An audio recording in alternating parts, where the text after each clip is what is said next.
In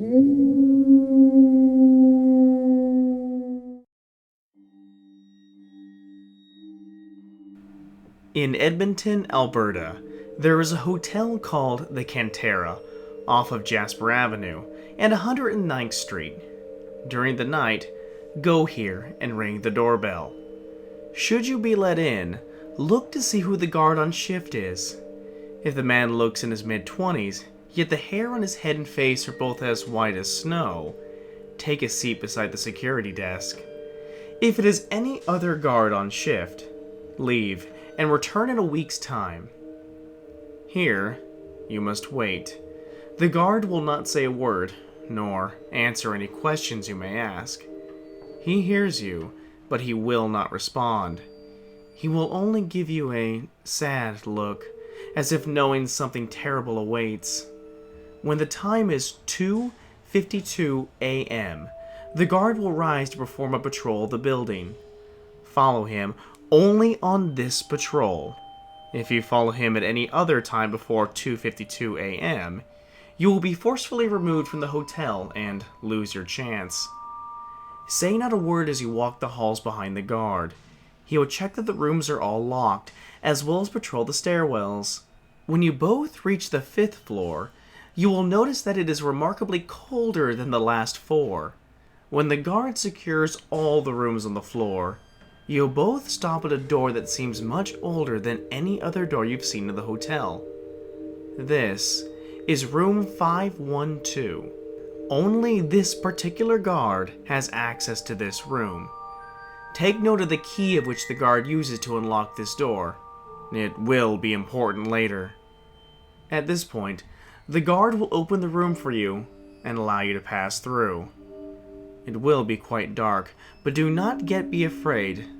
The worst is yet to come. Take a deep breath, close your eyes, and step through the doorway. Do not open them until you hear the door close behind you. Foreseeing the transition can be maddening. It will be almost unbearably hot here. You will find yourself in a long hallway with numerous turns. There will be 13 doors lining this hallway, and do not open any of them. Take note which door has a splash of white paint on it. This will be critical soon. When you reach the end of the hallway, you will find yourself in the living room of a suite. In each corner of the room, you should see tall figures, each with burnt flesh.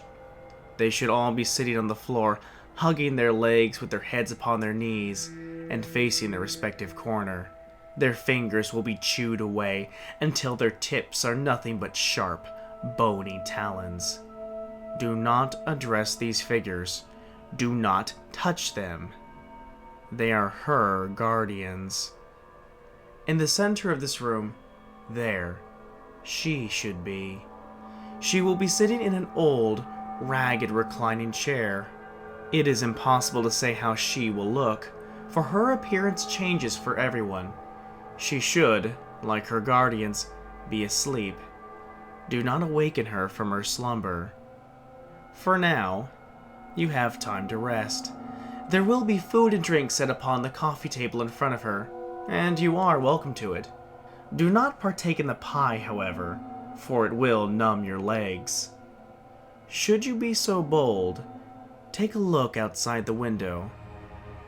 It will resemble a hellish version of the avenue which the hotel is on. The buildings will be burnt out husks of their former selves. The river valley beyond will be dry and cracked. Fire will appear to be on the horizon, and the ever-burning sun will resemble blood set ablaze.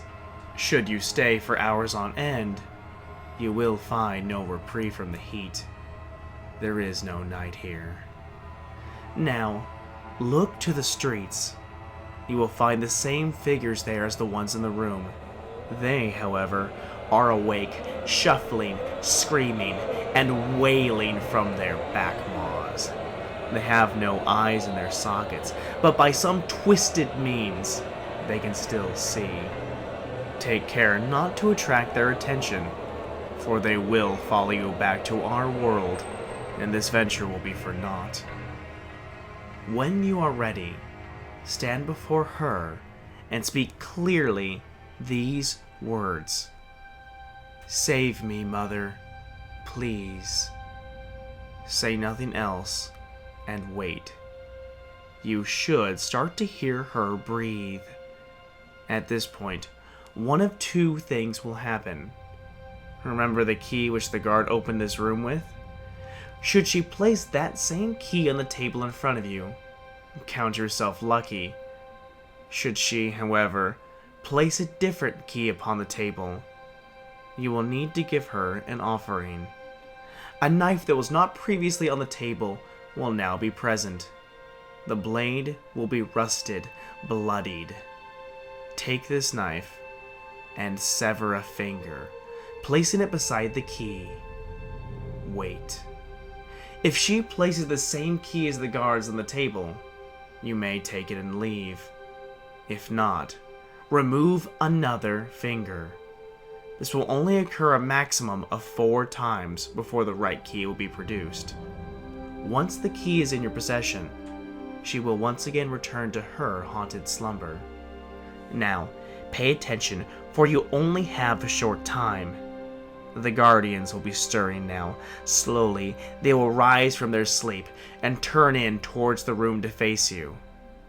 If they see you, they will slaughter you. Run. You have about 10 seconds before they fully turn from their corners. Remember that door with a white splash of paint? That is the door you will need to use to remove yourself from this hell. If you hear screaming from behind you, the guardians are fully awake and are coming. You don't have much time. Find the white marked door and get out. You will find yourself inexplicably outside your own home, exactly a week after you enter the hotel.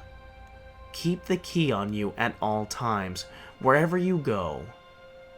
One day, in the future, distant or near, a ragged old door with the number 777 will appear wherever you happen to be. Use the key and open this door immediately. Leave anyone with you behind. Wherever it leads, it will be far better than what is about to happen to this world.